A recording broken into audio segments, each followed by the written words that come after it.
Warning, this episode may contain disturbing content, soothing narration, and mild existential dread. Basically, murder ASMR for stressed professionals. Listener discretion is advised. Hell, it might be necessary. Some crimes are impulsive. This one wasn't.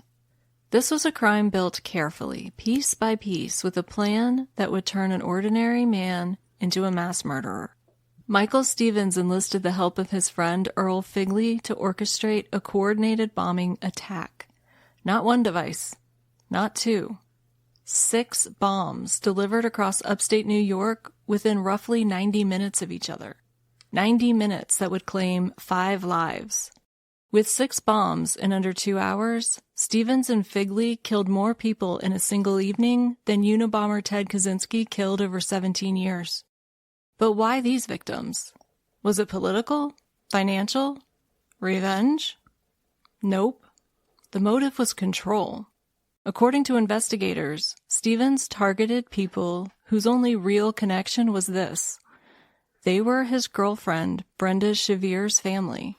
The very people who had grown concerned about the relationship and encouraged Brenda to leave Michael. They weren't rivals. They weren't enemies. They were her support system. And Stevens believed that if he removed that support system, he could remove her ability to walk away. So he built 6 bombs and then set his plan into motion. And what makes this case so unsettling isn't just the violence, it's the logistics. 6 devices, multiple delivery methods, different cities, different jurisdictions, all coordinated to arrive within a narrow window of time. This wasn't rage and it wasn't panic. This was planning. How unhinged do you have to be to plan a bombing campaign against an entire family and actually try to pull it off? Michael Stevens killed 5 people, but 5 wasn't the plan. And today we're breaking it all down on Domestic Detonation, the upstate New York bomb plot, right here on Crime to Burn. Welcome to Crime to Burn, where we explore the dark city landscape where true crime intersects with arson and criminal negligence. Join us as we sift through the ashes to bring you the story of what really happened.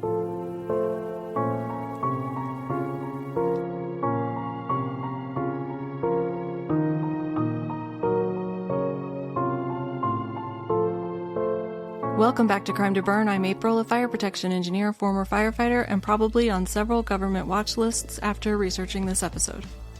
And I'm the Octolord of Beetleglorb, an 8-fold title of great power, none of which applies to today's episode. We are really glad you're here, and before we take you down this road of unhinged madness, we need your help. We have about 5,000 listeners a month, and if you're one of them, congratulations. You've just been promoted to our PR department. The pay is terrible, but to be fair, so is ours. Your entire job takes about 10 seconds. Open Apple Podcasts, Spotify, or your pod app of choice and tap the 5-star rating. That's it. There's no meetings, no emails, and no TPS reports. Right now, we've got 66 ratings on Spotify and 65 on Apple, which means thousands of you are freeloading emotionally, and I say that with love, mostly. Ratings and written reviews are one of the biggest factors in whether this show keeps growing. Court records cost a lot of money. Hosting costs money. Research takes dozens of hours per episode, and we don't have a marketing budget, we just have you.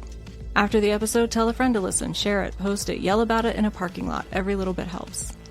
If you want to go above and beyond, you can follow us on TikTok, X, Facebook, Instagram, and YouTube. Like, comment, share, and help us wrestle the algorithm into submission.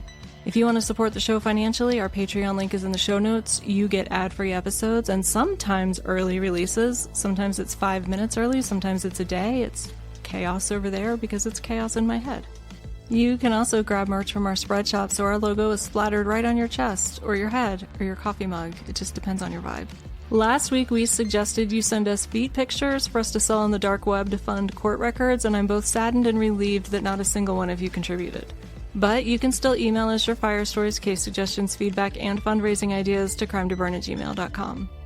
This week we're grateful to BMGal658 for her Apple Podcast review, and over on Podbean, Michael Coleman told us he is working through our entire back catalog, which is unhinged behavior that we deeply respect.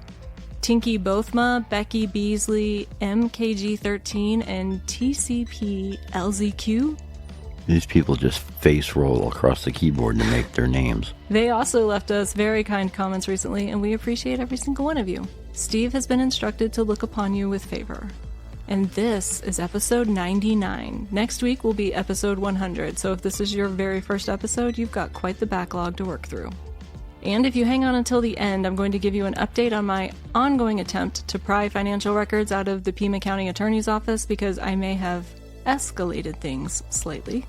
But first, let's talk about one of the most unhinged bombing plots I have ever come across. Today's case comes from the book Bang, Boom, Burn by Wayne Miller. A few weeks back, we covered The Weakest Link, the fire that threatened the IRA from the same book. Now, I have been in touch with Wayne and will be covering a few of the cases from his book, and then he has agreed to come on the show, so we will get to talk to a former ATF agent who actually investigated this case. You'll find the book linked in the show notes, along with Wayne Miller's other book, which is called Burn, Boston, Burn. I also watched a documentary from the Real Responders YouTube channel that covers this bombing, and I was surprised because along with this bombing, it also covered the Benson family car bombing, which we covered back in 2024. Now, if you want the full Benson story, we did 8 episodes on it, and that case, I promise you, will absolutely blow your socks off, no pun intended. We're going to start this story with Eleanor Fowler. On December 28, 1993, Eleanor was at home in West Valley, New York. It was that strange, quiet week between Christmas and New Year's where routines are loose and nothing really feels urgent. But she received a call from a delivery service. They told her that they had an anonymous package for her and were calling to arrange delivery. Eleanor was not expecting anything, and the fact that it was anonymous bothered her enough that after hanging up she called the local police. The response was underwhelming. Officers told her that someone sending an anonymous package wasn't a crime. And they were right about that. But this package was a crime. But Eleanor did what a lot of people would do. She assumed that it was probably just a late Christmas gift arriving. She went back to her day, assuming that the package, whatever it was, would turn out to be harmless. She didn't open it? Oh, we're getting there. She was worried about a package. She called the police. And she called the cops. She was so worried about it. And then they're like, don't worry about it, man. It's just a secret admirer or whatever. And then she went back to her day. And then she just went back to her day? Waiting for the package to arrive. Oh, she hadn't... Yeah, they called to arrange delivery because they had a specific time window they were supposed to deliver it in. She called the cops because someone called to arrange the delivery of a package. Yeah. That's not even normal behavior. Nope. But wait till you hear what else Was she happened. have a history of paranoia? Or? Well, we're going to talk about why maybe she was paranoid. When it arrived, Eleanor opened the outer cardboard box, and inside it was stuffed with crumpled newspapers. And buried beneath those newspapers was a tackle box, like the kind you would take fishing. Like, what other kind of tackle box would you not take fishing? I don't know. Some people use them for snacks, I hear. When Eleanor opened the latch, the box detonated, killing her instantly. At nearly the same time, another package was being picked up roughly 250 miles away.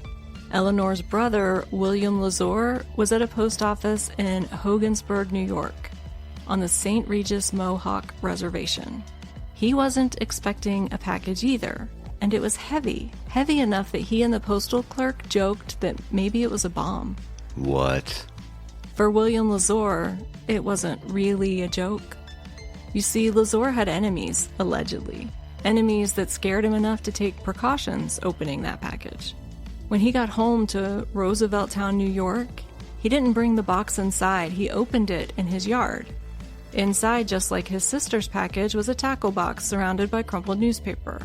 Lazor decided to open it very carefully, using a rake to lift the latch from a distance.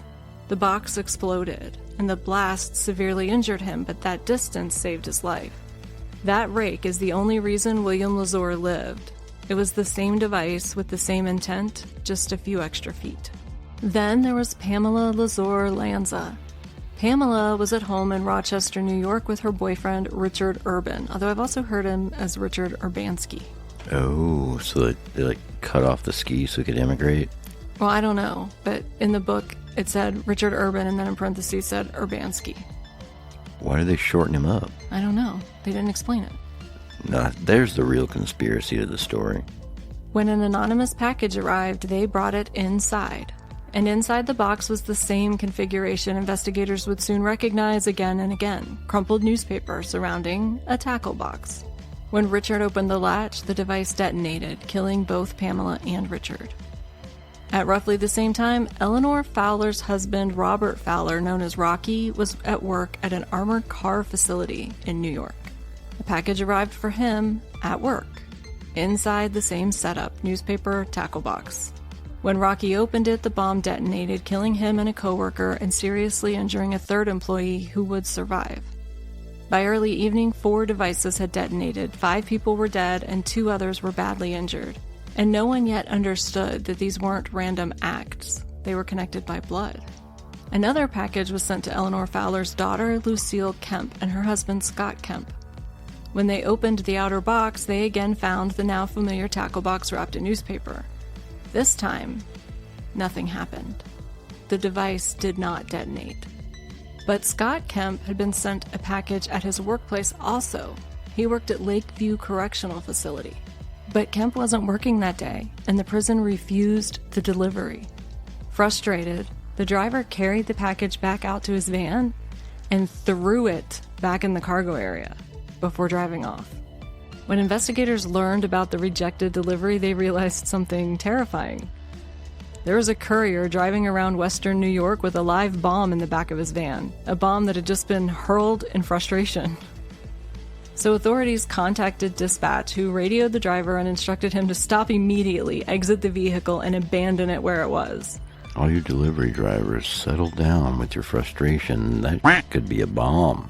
Only then did the bomb squad move in and safely defuse the device. All of the bombs that detonated did so between 5 and 6:30 p.m. Coordinating that kind of timing, especially during the Christmas delivery rush, was no small feat. One bomb was delivered by taxi, one through the U.S. Postal Service, the rest through private couriers. As each jurisdiction responded, they notified the State Police Bomb and Arson Investigation Unit, and it quickly became clear that all of these attacks might be connected. Investigators were now facing 5 fatalities, 4 bombing scenes, 2 unexploded devices, and one very chilling realization. Every package had targeted members of the same family. Eleanor, her husband, her children, her brother. But Eleanor Fowler had one more adult daughter. Her name was Brenda Lazore Chevier, and police scrambled to find her, fearing that she may be the next victim. Brenda Lazore Chevier was a nurse living just outside Rochester, New York in Victor, with her boyfriend, Michael Stevens, and her 2 sons. One of her sons was a child from a previous relationship. The other one, just 2 years old, was Michael's. To everyone's relief, Brenda was alive and safe. She had not received a package, which immediately raised a question investigators couldn't ignore. Had Brenda simply not been hit yet? Or was there a reason she had been spared? At that point, police were standing in the wreckage of nearly an entire family being wiped out. Eleanor, her husband, her daughter's boyfriend, a coworker, multiple bomb scenes, multiple jurisdictions, and one very conspicuous absence, Brenda. As investigators began speaking with the surviving family members, they asked the questions they always ask in cases like this. Was there anyone who might want to hurt the family? Any ongoing conflicts? Any relationships that had turned hostile? And one name kept coming up. Michael Stevens, Brenda's boyfriend, the father of her youngest child. The one person who stood just outside the family circle, and yet somehow at the center of it. According to what remained of Brenda's family, the relationship between Brenda and Michael had been volatile, and over the holidays, tensions had escalated. Brenda wanted to leave Michael. Her family was encouraging her to leave, offering to help her and the kids with a place to stay, some financial support, and time to get back on her feet. In other words, they were doing exactly what families do when they're worried about someone they love. But family conflict alone isn't evidence, and it certainly isn't enough to charge someone with a coordinated bombing campaign spanning half of the state. If police were going to prove Michael Stevens might be responsible or clear his name, they had to start at the beginning. Who was Michael Stevens? Who did he associate with? And what exactly made him tick? No pun intended.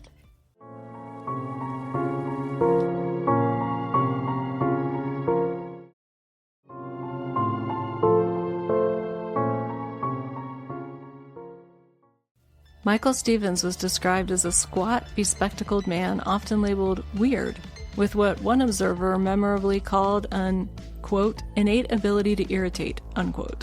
My favorite description of him came from a journalist who said Stevens was more Magoo than Manson, a line that manages to be both dismissive and deeply unsettling. Stevens, however, saw himself very differently. He believed he was a smooth-talking salesman, not smooth enough, though, to stay out of prison. Years before the bombings, Stevens was sentenced to 20 months in prison for running a coupon fraud scheme. The premise was simple. He contacted local businesses and sold them advertising space and coupon mailers he promised would have wide distribution. Businesses paid up front. The problem was that the distribution either never happened or fell far short of what had been promised. And Stevens might have gotten away with it if not for one fatal flaw: his mouth. According to prosecutors, Stevens and his partner got into a loud argument in the lobby of a hotel over how to divide their fraudulently obtained money. Other guests complained, police were called, and an investigation ensued. From there, Stevens proceeded to make every possible bad decision. He incriminated himself repeatedly. Then, in a move that must have made his defense attorney apoplectic, he rejected a plea deal that would have resulted in minimal jail time. Instead, he insisted on going to trial, took the stand in his own defense, and then confessed the entire scheme to the jury. Badass. The verdict was swift. Michael Stevens was convicted and sent to prison. And that sentence would not be the last time his belief in his own intelligence would be proven catastrophically wrong. Some records indicate that Michael Stevens had met Earl Figley while the two were incarcerated, but other reports suggest that they were associates even before Stevens went to prison. Ultimately, the timing doesn't really matter. What matters is who Earl Figley was and how he fit into Michael Stevens' world. Figley was an intelligent man. He had held a master's degree and had once taught science.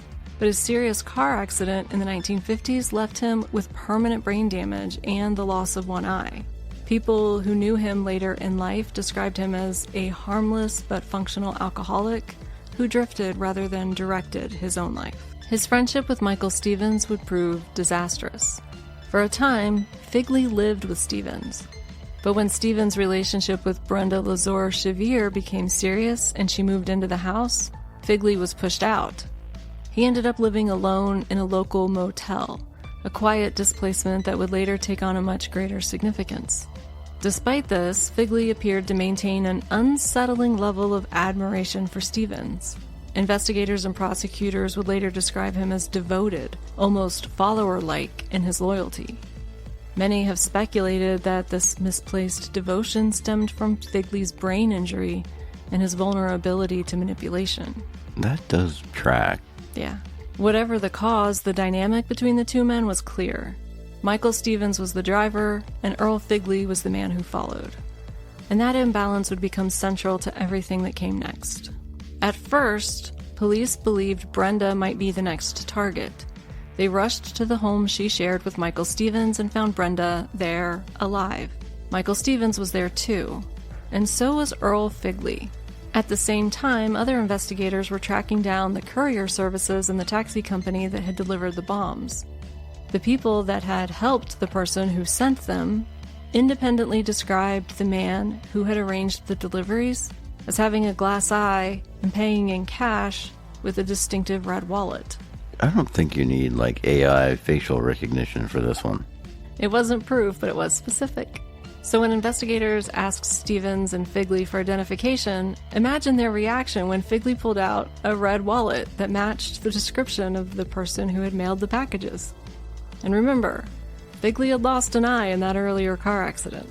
Suddenly, one lingering question felt a little less mysterious: why Brenda hadn't been targeted like the rest of the family. But there was a problem. Brenda's family hadn't pointed to Earl Figley as someone who might want to hurt them. They had pointed to Michael Stevens. And yet here was the man with the red wallet sitting in the home of the person everyone believed had the motive. Coincidence or not, it was too much to ignore. Still, this wasn't the only investigative avenue. Remember Brenda's uncle, the one who survived by opening his package with a rake? According to some sources, he wasn't exactly a low-profile figure. There were allegations that he was involved in cigarette smuggling and possibly gun running. And just 18 days after the bombings, his daughter was found beaten to death. A homicide some believed was connected to the enemies of her father. So police had a real question on their hands. Was this the most unhinged domestic dispute imaginable? Or was it revenge tied to something far more criminal? Either way, suspicion wasn't proof. And then one investigator remembered something else. Just 4 months earlier, a concerned citizen had reported finding roughly 112 sticks of dynamite discarded behind a Ponderosa restaurant in Rochester, New York, near a dumpster. Likely he had never forgotten that. Right? I mean, right. You wondered ever since then, right? Yeah. Why was that there? Authorities were immediately alarmed and traced the dynamite back to the Kentucky Powder Company in Mount Vernon, Kentucky. Because high explosives are regulated, the company had records. They had a name. The name was Leslie Mulberry, and he had a Vermont driver's license, which turned out to be a fake Vermont driver's license. And that's where the trail had gone cold. Wait, they found that he had a driver's license, but it was a... How did they find a fake driver's license in their database? No, what I mean was, so when they went to find out who had bought the dynamite, you had to give your driver's license at this time to buy dynamite. It's like Sudafed. And the person had given him a driver's license that said Leslie Mulberry of Vermont. So when they looked for Leslie Mulberry of Vermont, they found out the ID was fake. Oh. So they didn't know who it was anymore. The trail went cold. Right there. But, according to the employee who had assisted with the sale to Mulberry, Mulberry had a glass eye. What are the odds that a coordinated bombing spree and a discarded cache of dynamite 4 months apart both seem to involve a man with a glass eye? I had a friend that had a glass eye. He became comfortable with it and accepted it, and sometimes he would take it out and put it in his belly button and scare people. I miss you, RJ.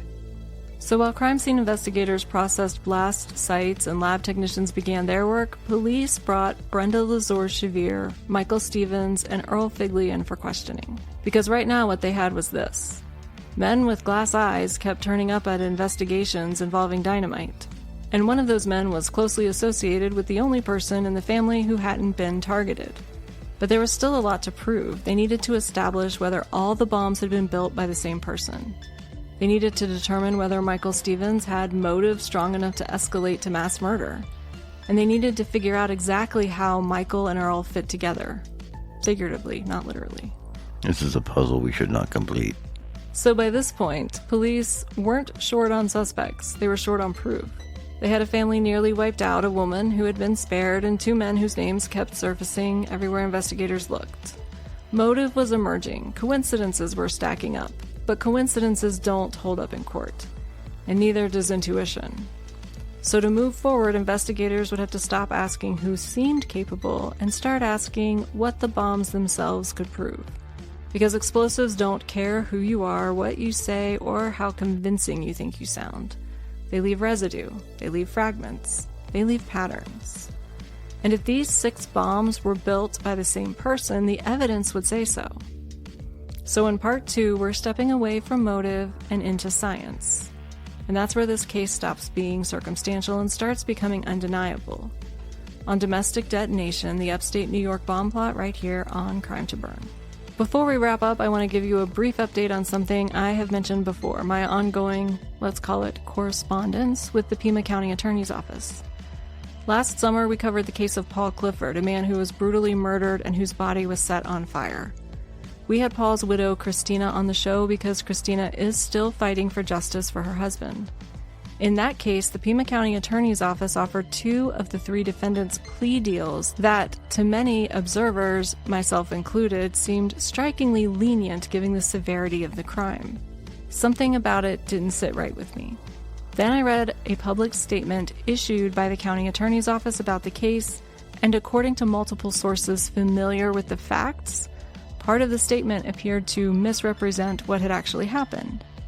And that's when my internal alarm went off. And once that happens, I tend to start pulling threads. So I began looking more closely at other claims made by Pima County Attorney Laura Conover, including her repeated assertion during her re-election campaign that she had reduced crime in Pima County.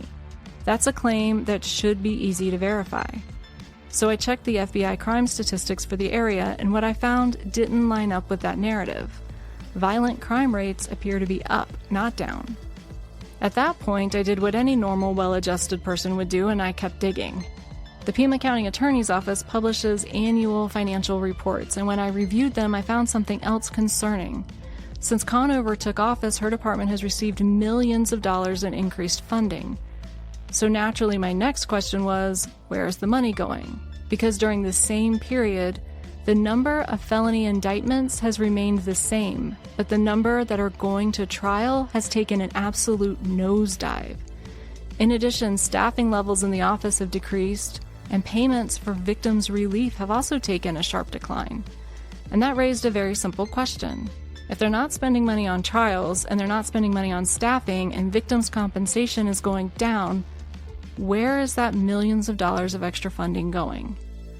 Now, Laura Conover ran on a platform of rehabilitation over incarceration, a position I fully support. Diversion programs, when done right, can be an effective and humane alternative for nonviolent offenders. So I thought maybe that's where the funding was going. But when I looked into diversion programs in Pima County, I found that their success rates were significantly below the national average, and that can happen when programs are underfunded, poorly administered, or when they're accepting candidates who are high risk, including violent offenders who are statistically more likely to fail out or reoffend. Which brought me right back to the Paul Clifford case. So I submitted a public records request for more detailed expenditure data, and then nothing. No records, no timeline, no acknowledgement that anyone had ever even started working on the request. I followed up. Silence. I followed up again, and I was told they were very busy. I kept following up, and eventually 6 months passed. I offered to work with them, suggested a rolling release, partial disclosures, anything to show that the request was in process. Still nothing. So, 2 weeks ago, I spoke at the Pima County Board of Supervisors meeting to bring this issue to their attention. While the board doesn't directly control the county attorney's office, they do control its budget. My complaint was flagged for follow-up with the county administrator, and wouldn't you know it, 2 documents appeared in my request portal this week. Were they the documents I asked for? Absolutely not. They were the same high-level budget summaries that are already available on the county website, but currently I'm choosing to see this as progress, at least an acknowledgement that my request exists. But here's what bothers me most. If the issue were simply bad budgeting or inefficiency, that's not a moral failing. Elected officials waste money all the time. That alone wouldn't justify this level of concern. But it is our right and duty to identify and call out these officials when they're wasting taxpayer money so that they can do better. And these are public records. I'm legally entitled to them, and so is anyone else. What really concerns me is how the county attorney's office talks about its case closure rate. That rate sounds like accountability. It sounds like public safety. But a case counts as closed even when it's pled out, not just when it goes to trial.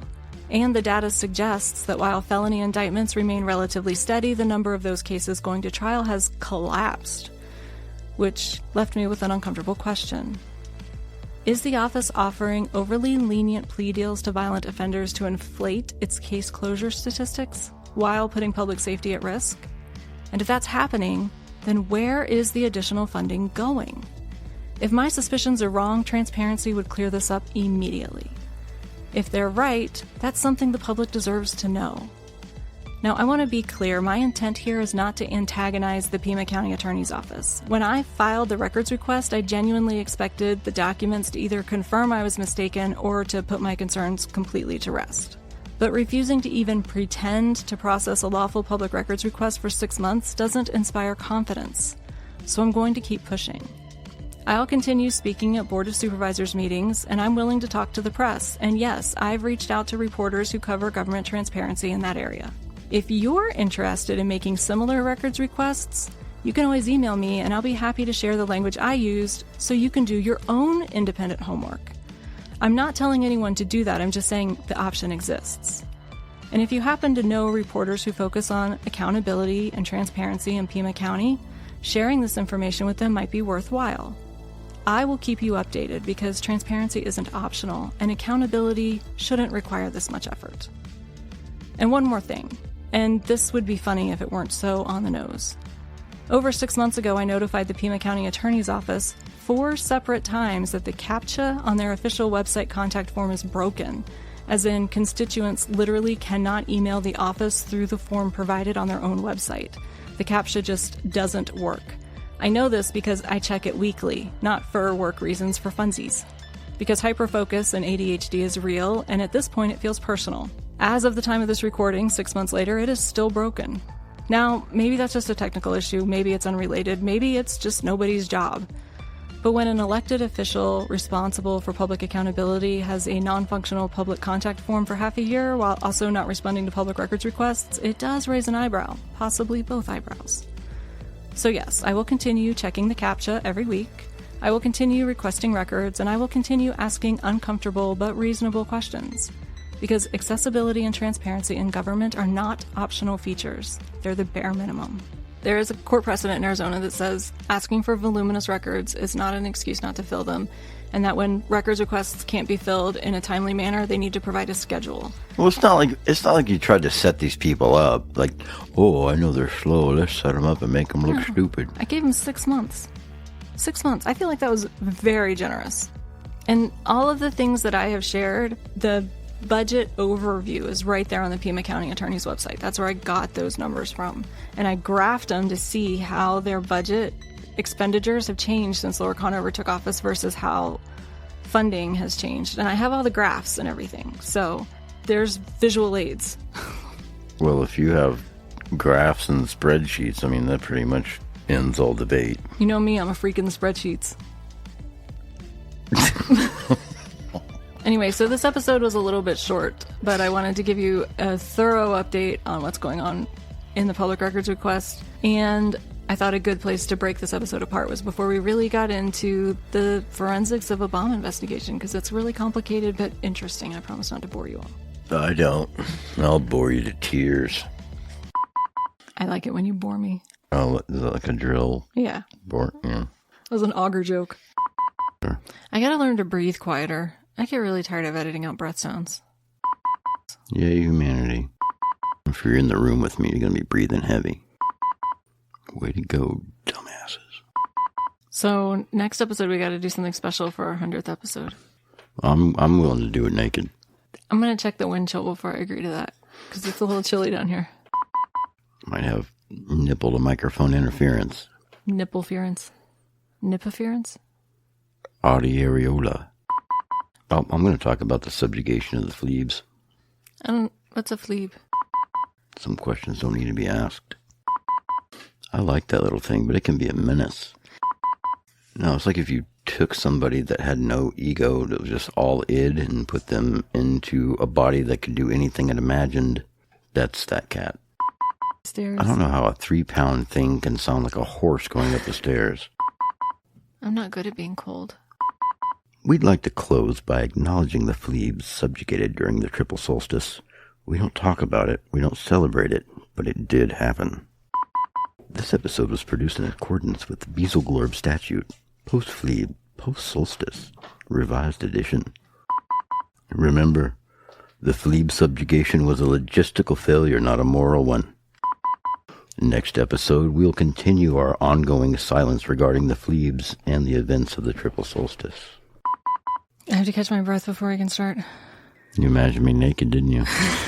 I warn people about this when I first meet them. Don't imagine me naked. You'll run out of breath. Yeah, but isn't all this reality just in your imagination? Technically, yes. It's just a shared hallucination. Why can't I hallucinate myself into a millionaire? You need to go to spend like more money at one of those seminars where people put like a bucket on your head or something and chant around you. Bucket on my head? I haven't tried a bucket on my head. You would be a terrible cult leader. I don't think you're responsible enough to have your own cult. That's why I lead this bitch. I have terrible ideas, but I don't act on all of them. Just the ones I have plausible deniability for. Every now and then, the lack of impulse control takes over. Don't get you riled up in a Dollar General. Of course it had a line. Everything's $1. I did the whole zigzag around the store like you hate because I forgot something in aisle 2 and got halfway through the store and remembered I went back to aisle 2 and then tried to go back to where I started and continue from there and then realized I forgot something like back in aisle 5. You're like an insane Roomba. Floor in a Ladies Walmart. and gentlemen, we have a ball emergency. Do not slip on this ball. Getting on the floor of a Walmart was not on my list of things to do that day. Maybe it's that I feel like other people should feel more bad about themselves. I'm going to stay away from your face parts if they make that shape again. Cats and dogs getting along. What is this world coming to? I think Bill Murray warned us of this. Michael Stevens enlisted the help of his friend Earl Figley. Did you just burp? Is that what that was? Oh, my word. Open Apple Podcasts, Spotify. Bleh. Yeah, don't do it like that. Who wrote that book? Wayne Miller. You think he was a Hall & Oates fan? You ever seen, there's a music video and Hall & Oates are standing in front of a big sign that says Big Bam Boom. Oh. Huh, we should ask him that when we have him on. That's good, yeah. Prepare yourself. That's not what rakes do for me usually. Like the other day, I was trying to pick up a bunch of bark out of the driveway. So I went to get a rake. And I stepped on the back side of the rake and it whacked me in the face. Just like Looney Tunes. Yeah, it was some Bugs Bunny bull. It didn't leave a bruise. No, my head's made of stupid. It doesn't bruise. And the prison refused the delivery. You can do this. I want you to just relax your every muscle in your body and slide off the chair like goo. Goo. Is someone dragging a body outside? You were really close to a sharp fart. Something with a sharp. Far short. Fart short. short. Fart shart. You almost had a fart shart. Yeah, but the power hasn't flickered, which is impressive. What the f*** is actually wrong with you? What do you mean? Didn't you used to work on an ambulance? Yeah. You should know not to say certain things. I didn't realize it applied to electricity. It applies to everything. You're just inviting chaos with your mouth. I'm not that powerful. You fool! You have big fingers for a dog. Just long appendages. His friendship with Michael Stevens would prove to be disastrous. Holy shit. The wind is trying to tear down the mountain.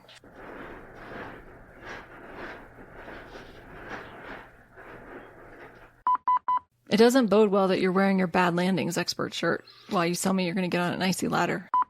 You just gotta own who you are sometimes. My steel plate feels cold. I left you a surprise for earlier when you took the cat out of here. You left me a surprise when I took the cat out of here? I don't know why that sounds dirty. Yeah, usually you left a surprise when you took the meat out of the cat. If you're not a pro. What if I don't like it? You'll hate it. You know, sometimes you should leave some things ambiguous. And I'm going to go stare at a wall and think about exactly none of this for about 7 minutes. And that's it for today. Remember to be normal in public, suspicious in private, and extremely unhelpful to anyone trying to commit a crime. I support that behavior. And so does Steve.